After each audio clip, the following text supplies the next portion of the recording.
অবদিয়া ১ অবদিয়ার দর্শন। আমার প্রভু সদাপ্রভু ইদম সম্বন্ধে এই কথাগুলো বলেছেন। আমরা বয়ং প্রভু ঈশ্বরের কাছ থেকে একটি খবর শুনলাম, বিভিন্ন জাতির কাছে একটি বার্তা পাঠানো হয়েছিল। সে বলেছিল, চলো, ইদমের বিরুদ্ধে যুদ্ধ করি।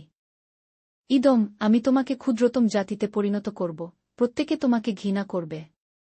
তোমার অহংকার তোমাকে উপরে তুলেছে, তুমি সেই সব গুহায় বাস কর, যেগুলি দুরারোহ উঁচু পাহাড়ে অবস্থিত, তোমার বাড়ি পর্বতের থেকে বেশ অনেক উপরে, সেজন্য তুমি মনে মনে বলো, কেউ আমাদের নামাতে পারে না।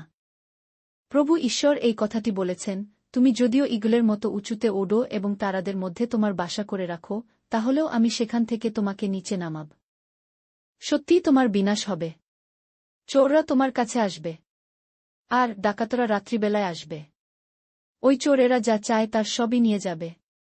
যখন শ্রমিকরা তোমাদের ক্ষেতে দ্রাক্ষাসমূহ সংগ্রহ করে তারা অন্তত কয়েকটা দ্রাক্ষা ফেলে রেখে যায়।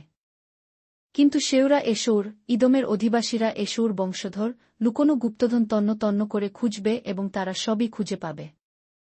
যেসব লোকরা তোমাদের সহকারী তারা সবাই তোমাদের দেশ থেকে জোর করে বের করে দেবে, তোমাদের অন্তরঙ্গ বন্ধুরা তোমাদের সঙ্গে চালাকি করবে এবং তোমাদের অন্যায় কাজ করতে বাধ্য করবে, তোমাদের সঙ্গীরা তোমাদের ফাঁদে ফেলবার পরিকল্পনা করবে। তারা বলে, তিনি কিছুই সন্দেহ করবেন না।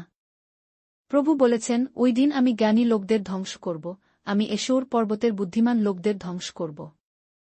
তৈমন, তোমার শক্তিমান মানুষগুলি আতঙ্কিত হবে, এশৌর পর্বতের প্রত্যেকটি মানুষই ধ্বংস হবে, অনেক লোককে হত্যা করা হবে। লাই, তোমরা চাপা পড়বে এবং তোমরা চিরকালের জন্য ধ্বংস হয়ে যাবে। কিন্তু কেন? কারণ তুমি তোমার ভাই জাকবের সঙ্গে অত্যন্ত নিষ্ঠুর আচরণ করেছ। তুমি ইসরায়েলের সেউদের সঙ্গে হাত মিলিয়েছিলে, অচেনা মানুষ ইসরায়েলের ধন নিয়ে গেছে, বিদেশীরা ইসরায়েল শহরের দরজা দিয়ে প্রবেশ করেছিল, সেই সব বিদেশীরা ঘুঁটি চেলে ঠিক করেছিল জেরুসালেমের কোন অংশটা তারা দখল করবে, এবং তুমি তাদের সঙ্গে ঠিক সেইখানে নিজের ভাগটি বেছে নেবার জন্য অপেক্ষা করেছিলে। তুমি তোমার ভাইয়ের বিপদের সময়ে হেসেছিলে, সেটা কখনো তোমার করা উচিত হয়নি। যখন সেওরা জিহুদা ধ্বংস করছিল সেই সময়ে তুমি খুশি ছিলে, তোমার কখনো সেটা করা উচিত হয়নি। তাদের বিপদের সময় তুমি বড়াই করেছিলে, তোমার কখনো সেটা করা উচিত হয়নি।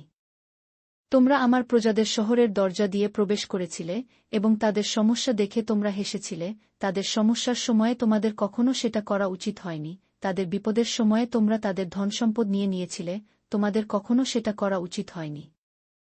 চৌমাথার মোড়ে তোমরা দাঁড়িয়েছিলে এবং যে সব লোকরা পালাবার চেষ্টা করছিল তাদের তোমরা হত্যা করেছিলে, তোমাদের কখনো সেটা করা উচিত হয়নি। যে সব লোকরা জীবিত অবস্থায় পালাচ্ছিল তোমরা তাদের ধরেছিলে, কখনো সে কাজ তোমাদের করা উচিত হয়নি।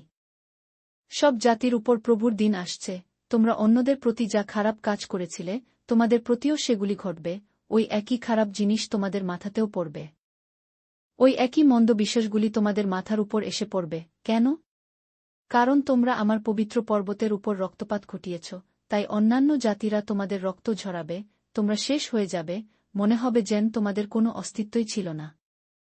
কিন্তু সিজন পর্বতে কিছু লোক জীবিত থেকে যাবে, তারা বিশেষ লোক বলে গণ্য হবে, জাকবের বংশধররা নিজেদের অধিকারভুক্ত জিনিসগুলো ফিরিয়ে নিয়ে যাবে।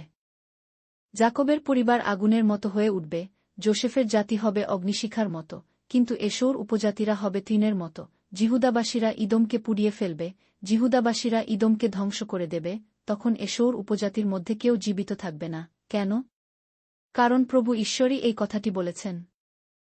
তখন নেগেভের লোকরা এশৌর পর্বতে বাস করবে এবং পাহাড়ের পাদদেশের লোকরা এসে পলেষ্টীয়দের দেশগুলি অধিকার করে নেবে, ওই সব লোকরা ইফ্রাইমের এবং শমরিয়ার দেশে বাস করবে, গিলিয়াদ বিন্যামিনের অধিকারভুক্ত হবে। ইসরায়েলের লোকরা তাদের বাড়ি ছাড়তে বাধ্য হয়েছিল, কিন্তু ওই সব লোকরাই সারিফত পর্যন্ত কনানীয় দেশ অধিকার করবে। জিহুদার লোকরা জেরুসালেম ত্যাগ করে সফারদে গিয়ে বাস করতে বাধ্য হয়েছিল, কিন্তু তারা নেগেভের শহরগুলি অধিকার করবে। বিজয়ীরা সিজন পর্বতের উপরে যাবে, এবং যে সব লোকজন এশৌর পর্বতে থাকে তাদের শাসন করবে ও রাজ্যটি প্রভুর অধিকারভুক্ত হবে।